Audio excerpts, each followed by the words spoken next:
ரட்சிக்கிற மாதமாக, மீட்கிற மாதமாக கர்த்தர் மாற்ற போகிறார். வேதத்துல நம்ம பார்க்கிறோம், இந்த உபாகமம் 15ஆம் அதிகாரம் 13, 14, 15 வசனங்களை பார்க்கும் பொழுது இந்த விடுதலை செய்யும் போது ஆண்டவர் அவர்களை, வசனம் சொல்லுகிறது, அவனை விடுதலை பண்ணி அனுப்பிவிடும் போது அவனை வெறுமையாய் அனுப்பிவிடாமல் உன் தேவனாகிய கர்த்தர் உன்னை ஆசீர்வதித்ததின்படி உன் ஆட்டு மந்தையிலும் உன் களத்திலும் ஆலையிலும் எடுத்து அவனுக்கு தாராளமாய் கொடுத்து அனுப்பி விடுவாயாக. ஹல்லேலூயா.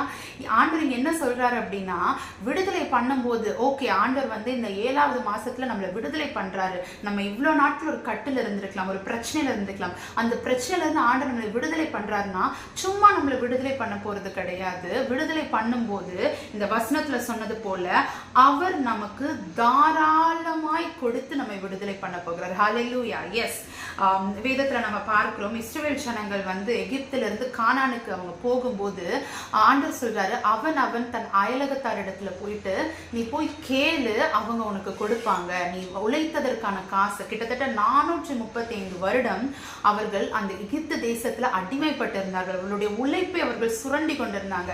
ஆனா ஆண்டவர் அவர்களை விடுதலை செய்யும் போது பொன்னோடும் பொருளோடும் அவங்க கேட்டதை பெற்றுக்கொண்டு அதோட தான் அவங்க கானான் தேசத்துக்குள்ள புறப்பட்டு போனதை நாம் பார்க்கிறோம். அப்ப இந்த வேலை கூட நீங்க ஒரு வேலை நினைக்கலாம், ஆண்டவர் 7வது மாதம் முடியும் போது வெறும் விடுதலையை மட்டும் தான் எனக்கு கொடுக்க போறாரா, வெறும் சுகத்தை மாத்திரம் தான் கொடுக்க போகிறாரா, வெறும் மீட்பை மாத்திரம் தான் கொடுக்க போறாரா? ஏன்னா இந்த 7 மாதங்களுமே நான் நிறைய கடினமான பாதைகளுக்குள்ள நிறைய இழந்திருக்கிறேனே என்று ஒருவேளை நீங்க வேதனையோடு இருக்கலாம். ஆண்டவர் இந்த நாள்ல வாக்கு பண்றாரு, உங்களுடைய உழைப்பை ஒருவேளை யாராவது ஒருவர் இந்த 7 மாதங்கள் சுரண்டி இருக்கலாம். ஒருவேளை உங்களுடைய ஆசீர்வாதத்தை யாரோ ஒருவர் இந்த 7 மாதம் ஆண்டவர் அது எல்லாவற்றையும் பொன்னோடும் பொருளோடும் எப்படி எகிப்து தேசத்திலிருந்து கானான் தேசத்துக்கு இஸ்ரவேல் ஜனங்கள் வந்தார்களோ அதே போல ஆண்டவர் கை நிறைய தாராளமாய் அவருடைய ஆசீர்வாதங்களை வர்ஷிக்க பண்ணி தான் உங்களை 7வது மாதத்திலிருந்து 8வது மாதத்துக்குள்ளாக ஆண்டவர் கொண்டு போவேன் என்று வாக்களிக்கிறார்.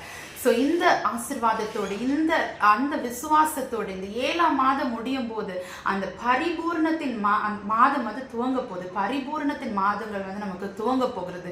ஒருவேளை இந்த முதல் 7 மாதங்கள், இந்த வருஷத்தின் முதல் 7 மாதங்கள் நம்ம நினைச்சது நடக்காம இருக்கலாம். ஆனா ஆண்டவர் இந்த 7ஆம் மாதம் முடிவில் உங்களை விடுதலை பண்ணி உங்களுக்கு தேவையான சுகத்தை, பொருளாதார ஆசீர்வாதத்தை விடுதலை பண்ணி ரிலீஸ் பண்ணி தான் ஆண்டவர் 8வது மாதத்துக்குள்ள கொண்டு போக போகிறார். வெறுமையாய் வெறும் கையாய் 2025ஆம் ஆண்டை நான் முடிக்க போறதில்லை.